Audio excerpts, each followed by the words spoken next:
Hello friends, I am Kanchan from Akulmach Technologies and welcome to our series, The Great Kings of India. Today we are discussing a very interesting personality of our history, Chandragupta Maurya, who established Mauryan Empire and ruled a successful era at that point of time with the help of his teacher Chanakya. We can see the economic prosperity, reform, infrastructure, development during his era. And he is one of the greatest king of Indian subcontinent. So to discuss further about his personality, his administration, his army, we would like to invite the renowned historian, Professor Meeta Joshi, who is the head of the department of one of the prestigious college in Hyderabad, St. Anne's College for Women. So without wasting any moment, I would like to invite Professor Meeta Joshi. Meeta ji, welcome to the show. How are you doing today? Namaskar, Kanchan. I am fine. Namaste, Meeta ji.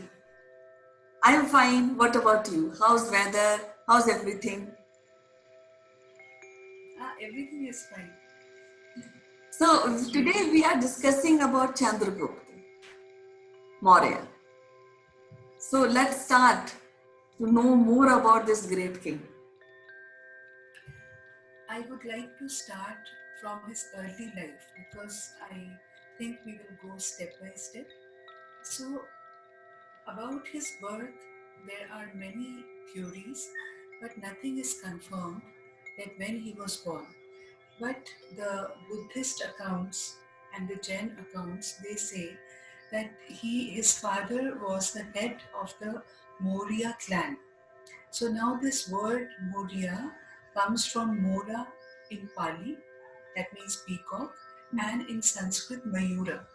So his father was the head of the Maurya clan, and when he got killed, her mother escaped from there and reached Patliputra. There are some accounts in which they say that he was Shudra by origin, because in one of the drama written by Vishakadatta, Mudra Rakshasa, they refer to him as Vrisala. Vrisala means a Shudra, son of a Shudra. So again, there are many theories about it, but after his birth, he was raised by the people who were taking herds of cows for grazing. Now, when he grew up, he took his education in Takshila. Takshila was a very prestigious educational institution that time, and he happened to meet Chanakya. We call Chanakya as Kautilya. We called his original name was Vishnu Gupta, and Vishnu Gupta had a grudge on the Nanda king Dhanananda. So when Chandragupta Maurya met Chanakya, and then Chanakya took him as his disciple, and under Chanakya's mentorship, Chandragupta Maurya learned the tricks of administration, the tricks of warfare, so many things Chanakya taught Chandragupta Maurya, and both of them, they built a large army, a huge army from various places of the region and from outside the region also, and finally they defeated the Nanda king, Dhanananda, and then Chandragupta Maurya established his kingdom, which is known as the Maurya kingdom. So it was not. Is it a difficult for? I mean, that point of time. Was it a difficult for a person who's coming from a commoner or that to a background of Shudra? He came from a very humble background. He came from a very humble background, and then under the mentorship of Chanakya, he raised a large army, and then he defeated the Nanda king Dhanananda. Yes. So my point is that people accepted at that point in time. There was no uprising against this commoner because generally bloodline goes on any throne. So what it was difficult for him to really become the head of the state at that point of time. Not, not really, because there are in some accounts and some Greek accounts, it is written that he may be the mother of Chandragupta Maurya. They say she was a concubine in the Nanda dynasty, Okay. and she was insulted by Dhanananda. Okay. That's why the mother also had the grudge upon Nanda dynasty. Okay. See, like mentioned, when one rises to power, then whoever you are, the main, the main thing here is power. Because he was powerful, he had a huge army. He had the backing of Chanakya. So after defeating the Nanda king Dhanananda, he established his own empire, the Maurya Empire. And the reign of time period of his empire is given from 321 to 297 BCE. Like his rule was for about 24 years. Now he took all the principles of statecraft and he developed the infrastructure. He brought many reforms in the kingdom and became a very, very popular king.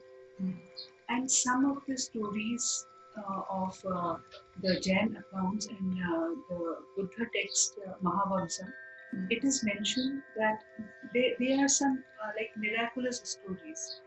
At one point of time, there is a story that when he was in the forest and he was going to wage a war, that time a wild elephant came from somewhere and the wild elephant bowed down to Chandragupta Maurya, and then that elephant, in that elephant only, Chandragupta Maurya went for his conquests. So many stories like this, like a wild tiger, a wild lion, he also came and licked him. So many stories are there about him. But the point is that he tried to expand the boundaries of his empire by many wars and conquests. By many wars and conquests, and if you see his empire, it was from the northwestern India. Okay, most of the northwestern India up to down south, except some parts of Kerala, Tamil Nadu, and Odisha, because he also wanted Kalinga to be their Maurya Empire, but he could not do that. Neither him nor his son Bindusara, because Kalinga was a very powerful sovereign state that time.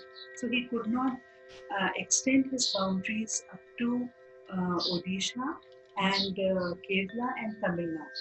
But it was a huge empire, very huge empire, which he administered with the help and guidance of Chanakya, because the principles of Arthashastra, which Chanakya wrote, he exercised them fully in his empire. And later, as I told you in the previous episodes, Ashoka also, Ashoka's administration was based on the principles of Arthashastra.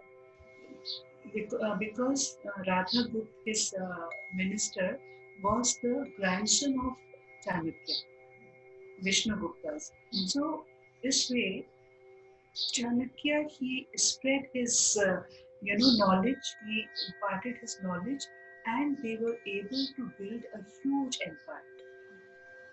At one point of time, after Alexander's invasion in 324 BC, when actually Alexander came to India in 326 BC, and he retreated in 324 BC, and he left his Greek governors there in India. So the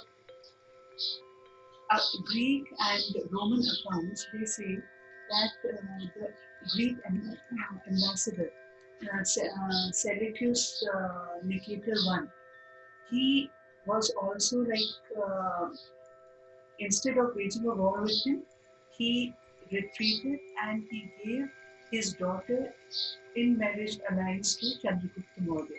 So that showed his power, his suzerainty. All the foreign accounts of that time, the Greek and Roman accounts, they mention Chandragupta indirectly. The name Chandragupta is not there, but his name is Sandro Cotus or Andrew Cotus in the ancient Greek and Latin accounts. Okay. Now, if you see his, as I told you, in his kingdom there was a lot of economic prosperity, Right. reforms, and he expanded the infrastructure in a very large way. And in the seventh, the Jain inscriptions which we get of 7th to 10th centuries, we there we do not get the mention of Chandragupta directly, except for a 2nd century text by Roman historian Justin. Justin writes his name, Chandragupta Maurya, but in other accounts he is referred to as Sandrocotos or Andriocotos. And they have written about his glory, his rule, that how good a king he was, how powerful a king he was. That all is mentioned. But you don't get his real name, Chandragupta, there. There they have mentioned him as Sandrocotos or Androcotos. And if you see the different accounts, various Sanskrit texts and the Puranas, Arthashastra, as I told you, Vishakadatta's Mudra Rakshas, which was a play. Then Somdev's Katha Sadit Sagar, in that also is mentioned is there. Then Shenin's Brihat Katha Manjari. So at various accounts you find his name, Chandragupta Maurya the Great. Like he is narrated as a very very powerful, nice, and a valiant warrior because he expanded the empires to a larger extent. Right. It was, as I told you, almost the entire India except Tamil Nadu, Kerala, and Odisha was under his rule. So it's a huge empire, very huge empire. Yeah. Then, if we see the Jain text, in that also at many places his name is mentioned that he was a great king. He did a lot of reforms, and one thing which I wanted to mention is he was Hindu by origin, but in later years of his life, he took Jainism. Right. And there is a story that one of the Jain preacher, his name was Bhadra Bahu. Yeah. So he told him that there was a famine of 12 years in his reign. So this Jain preacher, Bhadra Bahu, told him it is because of the wars, it is because of the killings, the nature is punishing you. So that's why he went under he took the patronage of this Jain teacher at Shravanbelgola, Karnataka, Yes. and he learned about Jainism. And in the many records, it is mentioned that he renounced his kingdom and became a Jain. Yes. And there is a hill in Karnataka which is known by his name. It is known as Chandragiri Hill. Okay. Because he lived there and he practiced Jainism there, and finally he became a Jain monk. So if you see this transformation from a very powerful king to a Jain monk, again it shows that somewhere in his heart he understood that all the atrocities, all the wars which he waged, so many people he killed. So that was that feeling inside his heart that made him to go to this Jain preacher Bhadrava at Shravanbelgola. So all these accounts about him are very, very, they are explained very, very elaborately.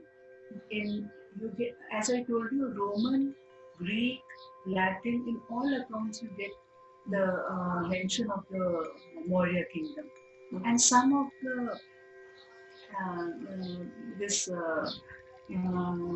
one Greek ambassador Megasthenes, he was in his court for 4 years, and Okay. Megasthenes wrote a book known as Indica.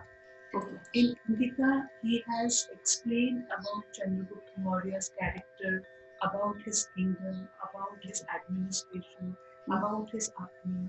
You get a huge account of Chandragupta Maurya's reign from Megasthenes' Indica. So all these travelogues, and not only Megasthenes but many other, as I told you, Justin has mentioned his name. Plutarch has mentioned his name. So many historians, Roman and Greek historians, have mentioned and wrote about him in a very good way. That he was a very, very good king, and the best part of his kingdom was there. That lot of economic prosperity was there in his kingdom.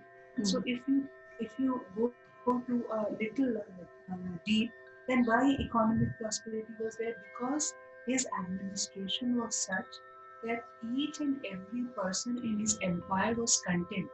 They were happy. All the things in the empire were smooth.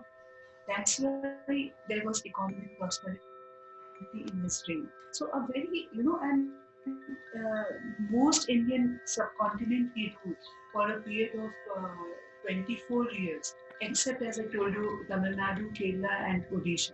He ruled the entire Indian subcontinent, and to be unchallenged for such a long time period. 24 years is a long time. Yeah. To be unchallenged again is a greatness. Maybe there were small outbreaks, civil wars, but nothing very major. And in one of the accounts it is mentioned that he met Alexander the Great. But if you see the time period, it differs. So Right. again, there is a dispute. There Right. is a dispute whether he met Alexander or not. But Megasthenes, he writes in Indica that when Alexander came to India, that time Chandragupta Maurya was a young man, a very young, promising, bright man. Like that, in his account, he has mentioned about him. So, what I feel is, I think there's a lot of contribution of Chanakya also in his political uh, establishment Great, and of great course influence. economic development, because there are many stories which are connected to Chanakya and how he has propagated his political theories for kings and for somebody who is enjoying power. So I think that also we have to count, we have to take in. It was a major factor on his personality. Chanakya had a very great influence on his personality, not only in his personality but in his kingdom also. Because as I told you, the principles mentioned in Arthashastra. If you happen to read Arthashastra, you come to know each and every designations, role, and what are the requirements. Everything is mentioned in Arthashastra. How a king should be, how a king should behave, what type of ministers he should have, and what policies they should make to keep the empire peaceful. Everything is mentioned in Arthashastra. So Chanakya was definitely a very big influence on the personality of Chandragupta Maurya and on the Mauryan Empire also. They go hand in hand. You cannot mention Chandragupta Maurya's name without Chanakya, and you cannot mention Chanakya's name without Chandragupta Maurya, because they both work very much together, and you see the influence of Chanakya, on Chandragupta Maurya's life, on Chandragupta Maurya's character, in Chandragupta Maurya's empire. So everywhere it was very, very prominent. The teachings of Chanakya, what, because he was the chief advisor. Chanakya was his chief advisor. So whatever he said, he he implemented. Chandragupta Maurya implemented. So this was the key.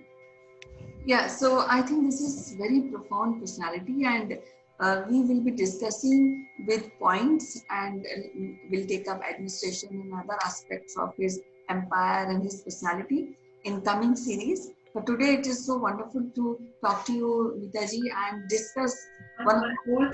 One more thing, Kanchan. When you see the Sangam literature, you know, Yes, the Sangam literature, in yes, that also Chandragupta Maurya's names mentioned is there. So okay, you can just make out that how great a king he was. yes, yes, In two texts, his name is mentioned. yes, And see, after so many years, still we are talking about him. yes, And our Indian Postal Service, they commemorated stamp on Chandragupta Maurya in 2001. You get his statue in outside Indian Parliament. So he still his impact is there, yes. very much there. Yes, all great kings India is still having their impact on our the new generation. And if somebody wants to know about them, there are so many texts and so many pointers where they can find out. So it was so wonderful to talk to you, Mitaji, today, and we'll take up this topic further, discuss many aspects of great Chandragupta Maurya in coming series. Thank you very much, Mitaji. It was wonderful to talk to you today. Bye bye. See you tomorrow. Bye.